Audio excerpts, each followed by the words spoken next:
Hello বন্ধুরা, তো কেমন আছো তোমরা? আশা করি তোমরা অনেক ভালো আছো আর আমিও অনেক ভালো আছি। আজকে তোমাদের মধ্যে এক নতুন সুন্দর গল্প নিয়ে এসেছি। তো চলো তাহলে আমরা সেই গল্পটার পড়ি।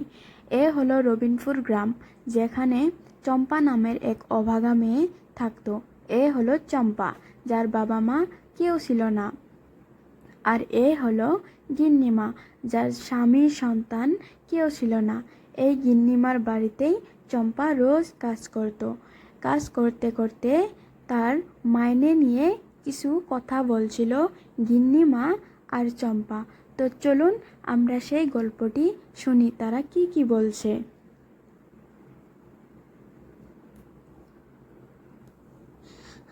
আরে এই সময় হয়েছে নাকি?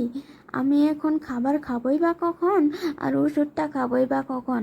চম্পা, তুই কিন্তু দিনে দিনে বড্ড অলস হয়ে যাচ্ছিস রে, সেটা আমি খেয়াল করেছি।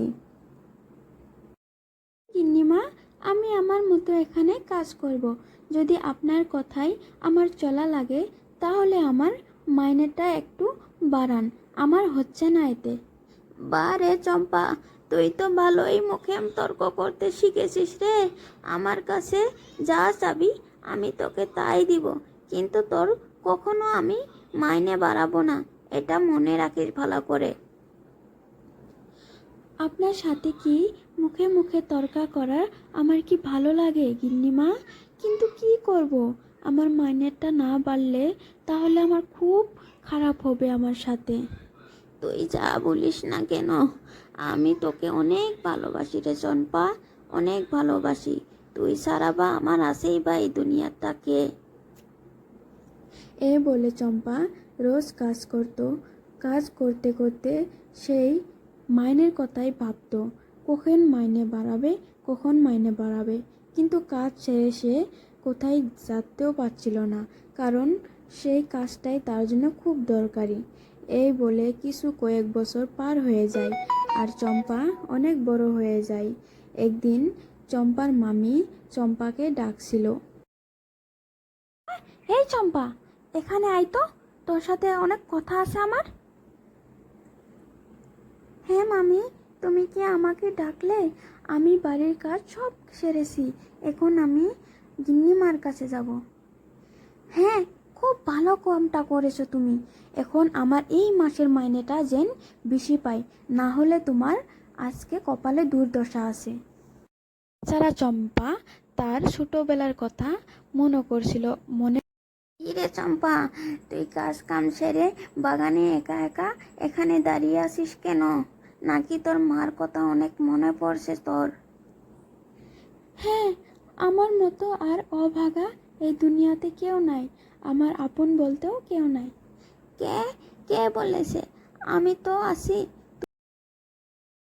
গিন্নিমা, সকাল সকাল তুমি আমাকে ডাকলা, আর এতগুলো কাজ তুমি একা কিভাবে করলে?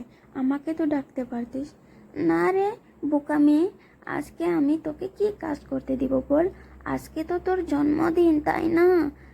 তোর কি মনে নাই? আরে, তুমি আমার জন্মদিন কিভাবে জানলে? আর এতগুলো খাওয়া তুমি আমার জন্য করেছো? হ্যাঁ রে বোকা মেয়ে, এসব এখন কান্নাকাটি করা বাদ দি, তুই খাবারগুলো খেয়ে ফট করে আজকে বাড়িতে যাস।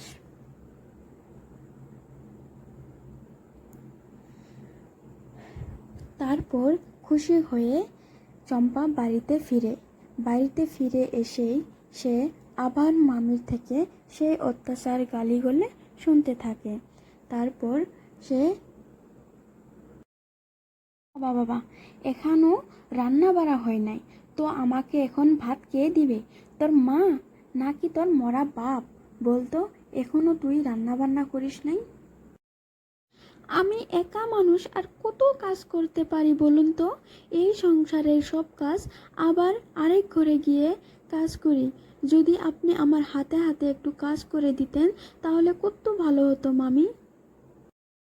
তারপর সে আবার মন খারাপ করে সে গিন্নিমার কাছে চলে যায়। কিন্তু সে এক দুর্ঘটনা হয়ে যায়। সে দেখে গিন্নিমা আর এই দুনিয়াতে নাই। সে অনেক কান্না করে, কান্না করতে করতে নিজেকে আর সামলাতে পারে না। তারপর সে বাড়িতে চলে এসে বাড়িতে চলে এসে সে কান্না করতে থাকে। তখনই এক উকিল বাবু এসে বলে যে তোমার ভাগ্য খুলে গেছে মা, তোমাকে এখন আর কাঁদতে হবে না, কারণ গিন্নিমা তোমার নামে সব সম্পত্তি লিখে দিয়ে গেছে। কিন্তু এটা শর্তই, সে সম্পদ ভাগ যাতে তোমার মামা বা মামিকে দেও না, আর সে বাড়িতে যাতে তোমার মামি বা মামাকেও যাতে ঢুকতে না পারে। আর তোমার গিন্নিমা বলেছে এক ভালো ছেলের সাথে সংসার করে সুখে শান্তিতে সেই বাড়িতে থাকতে। আমাকে মরার আগে সই করে দিয়ে গিয়েছে, আর তোমাকে এখানে একটু সই দিতে হবে মা। বন্ধুরা, কেমন লাগলো গল্পটি? যদি ভালো লাগে অবশ্যই কমেন্ট করে বলবে, আর চ্যানেলটি সাবস্ক্রাইব করে রাখবে।